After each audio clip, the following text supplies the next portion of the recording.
Well, what you see behind me is the complete rolling chassis that we've reassembled, ready for the engine to be fitted, which will be in a couple of hours. But I think what I should do is explain what we've actually done.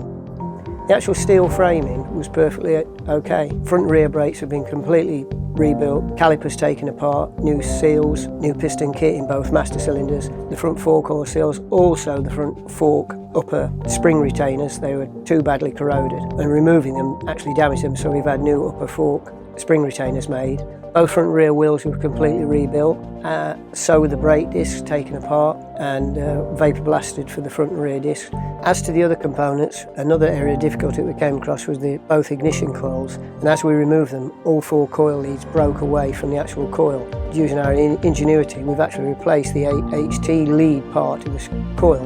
The exhaust pipes we've cleaned up in a very particular way that actually makes them look brand new. Going over with a welding torch over the actual original welds, it gives the appearance of absolutely brand new exhaust pipes, all 4 of them. Just a seat rubber just for cosmetic looks. The components you'll see straight away, the magnesium parts, which are the crankcases, but also the top and bottom fork yoke, have been what we call re-chromated. What you're looking at is a complete rolling chassis, ready to go, and in fact it's probably race prep.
Hi, I'm Nigel Everett. I run my own restoration business for basically only racing bikes, having packed up racing with Suzuki in the 80s. I know Martyn Ogborn for many years. We both started together in the early 70s.